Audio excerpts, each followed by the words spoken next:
Hello everyone, स्वागत है आप सभी का। जैसा कि आप जानते हो कि डोनाल्ड ट्रंप ने दोबारा पावर में आकर टैरिफ्स, सीमा शुल्क लगाना शुरू कर दिया।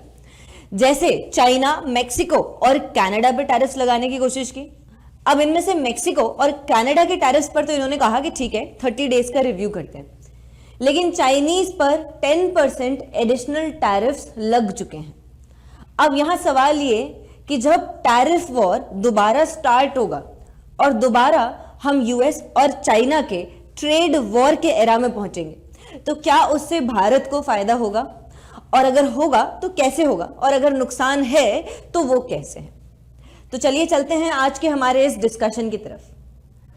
तो अब देखिए, यूएस ने तो टैरिफ लगाए ही सही, है ना, जो आपके यूएस हार्मोनाइज टैरिफ शेड्यूल में भी यहां पर पब्लिश हुए, लेकिन चाइना ने भी रिटेलिएटरी टैरिफ्स यहां पर पुट कर दिए हैं, एंड दैट टू ऑफ 10%। कौन कौन सी चीजों पर?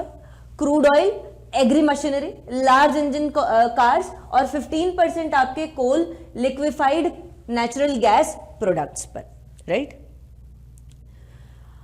अब आप जानते हैं कि चाइना यहां पर वर्ल्ड में यूएस को एक तरीके से कंपीट कर रहा है, एक ग्लोबल पावर बनने की कोशिश कर रहा है। दैट्स व्हाई ये सारी जो ट्रेड वॉर है, इसकी जद्दोजहद चल रही है।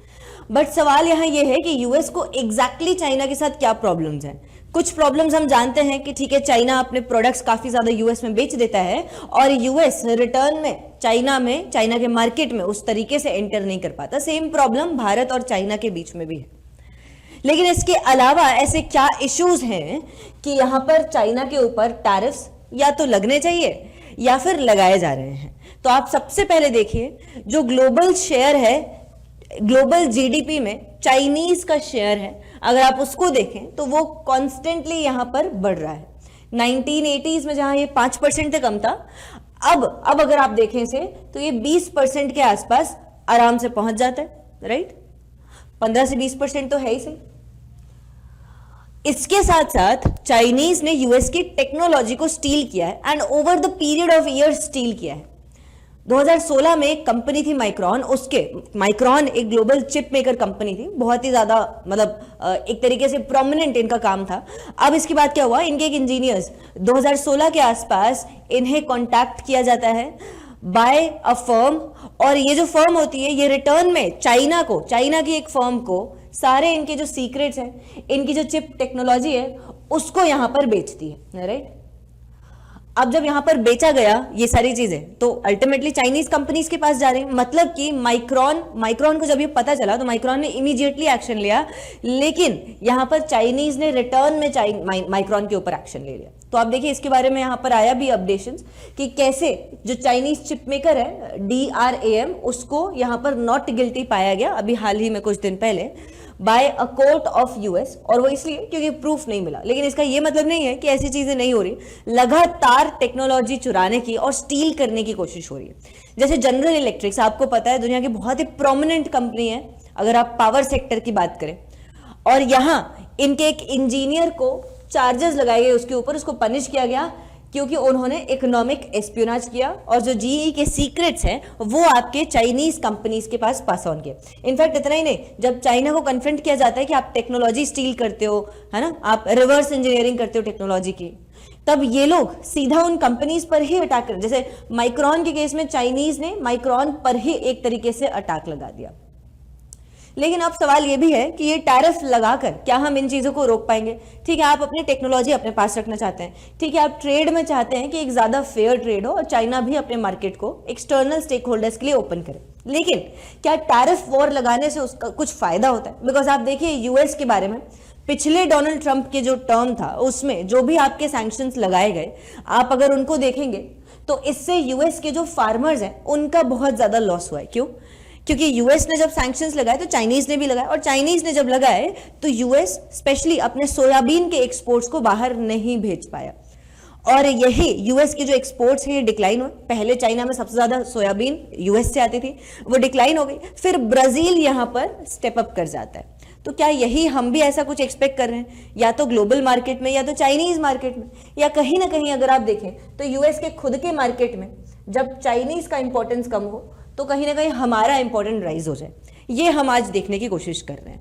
आप देखिए एक्सपोर्ट्स जब से टैरिफ वॉर लगाए गए हैं तो यहां पर एक्सपोर्ट्स तो कम हुए, ठीक है, और दोनों कंट्रीज ने ऐसे टिट फॉर टैट टैरिफ लगाए थे और आप इसके ईयर्स भी देख सकते हैं। एज सच अगर आप देखें तो 2 साल बाद फिर फाइनली ये टैरिफ वॉर खत्म हुआ था, जब यहां पर चाइना ने एक्स्ट्रा 200 बिलियन डॉलर्स को स्पेंड करने की बात की थी कि हम इतने डॉलर्स और स्पेंड करेंगे ऑन यूएस गुड्स, और तब जाकर ये मुद्दा थोड़ा बहुत खत्म हुआ था और फिर बाइडेन पावर में आ गए थे।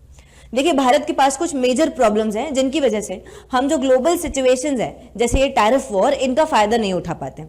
एक है हमारे कॉम्प्लेक्स रेगुलेशंस और हमारे जो सरकारी नियम है वो हमें बहुत ज्यादा पीछे खींचते हैं। इनमें अब एक नई चीज जुड़ गई है और वो है एनवायरमेंटल क्लियरेंस। अगर आप पिछले 1 दशक से देखें, उसके पहले से रादर 15 साल से अगर आप देखें तो एनवायरमेंट क्लियरेंस एक मेजर हर्डल हुआ करता था यूपीए के सेकेंड एरा में, पॉलिसी पैरालिसिस के समय पर। तो आज के समय में आप देख रहे हो हम इसमें रिलैक्सेशंस लाने की कोशिश कर रहे हैं। गवर्नमेंट एनवायरमेंटल परमिट्स को रिलैक्स कर रही है ताकि ईज ऑफ डूइंग बिजनेस को ज्यादा बेहतर कर सकें। ये एक न्यूज है 2024 की, आप देखिए 39 कैटेगरीज हैं वाइट इंडस्ट्रीज के जो पोल्यूशन नहीं करते। अब जो पोल्यूशन नहीं करते उनके लिए एनवायरमेंटल क्लियरेंस की इतनी जरूरत नहीं है। सो दैट्स वाई यहां पर ऐसे स्टेप्स हम लेकर आ रहे हैं, लेकिन तब भी लाइसेंस कोटा परमिट जो रिजीम होती है वो इतनी इजीली डिसमेंटल नहीं होती है। आपके जो ब्यूरोक्रेट्स होते हैं, ठीक है, आप डिजिटलाइजेशन कर लेंगे, लेकिन डिजिटलाइजेशन के बावजूद हैरेसमेंट कुछ हद तक रहता है और आप देखेंगे कि ये over a period of time relax होता है।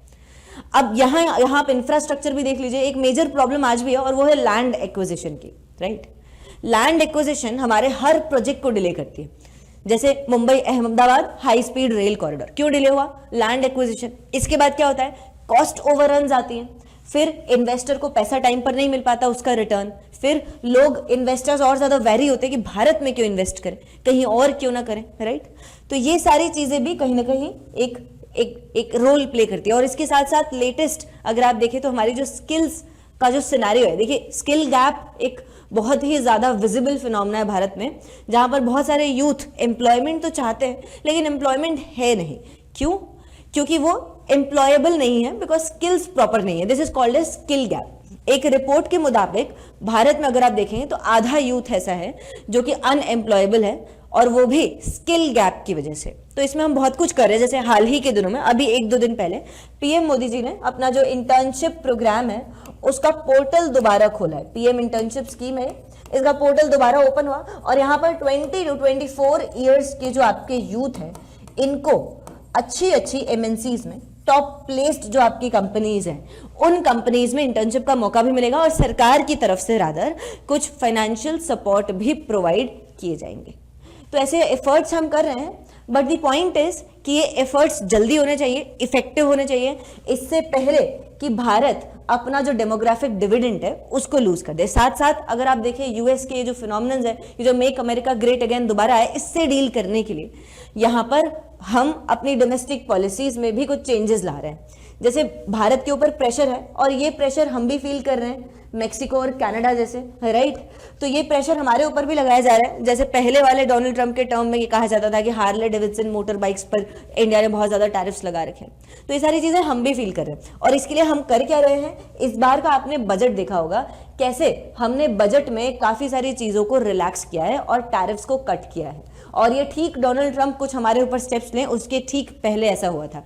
मोटरसाइकिल्स पर स्पेसिफिकली हमने टैरिफ्स को कट किया है। इसके साथ साथ हेवी वेट बाइक्स हैं जिनके इंजन 1600 सीसी से ज्यादा है। अगर आप देखें तो स्मॉलर वंस के ऊपर भी हमने थोड़ा सा यहाँ पर एक टैरिफ को हमने कम करने की कोशिश की है, सो दैट हमारे ऊपर ट्रेड वॉर का इंपैक्ट ना आए। तो एक बैलेंस मेंटेन करना, जैसे हमारे ऊपर इंपैक्ट ना है, साथ में हमारा जो व्यापार घाटा है, ट्रेड डेफिसिट है, वो भी बहुत ज्यादा ना बढ़े, और इसके साथ साथ कैसे भारत अपने आप को कॉम्पिटिटिवनेस में आगे बढ़ाए, ये एक मेजर यहां पर देखने वाली हाईलाइट होगी।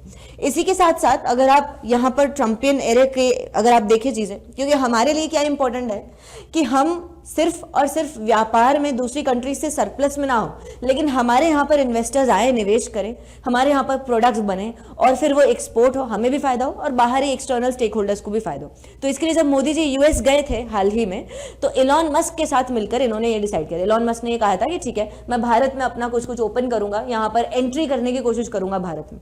तो इसके लिए फिर डोनाल्ड ट्रंप ने ये साफ साफ कह दिया था कि ठीक है अगर मस्क जाना चाहते हैं भारत में दैट इज ओके, लेकिन it is unfair to US. तो ये जो टेंडेंसीज होती है कि इनकी कंपनियां यहां पर निवेश ना कर पाए या हमारे यहां पर मैन्युफैक्चरिंग प्लांट ना बना पाए, इसको भी बहुत ही ध्यान से देखने की जरूरत है और उसके हिसाब से अपना रिस्पॉन्स फ्रेम करने की जरूरत है।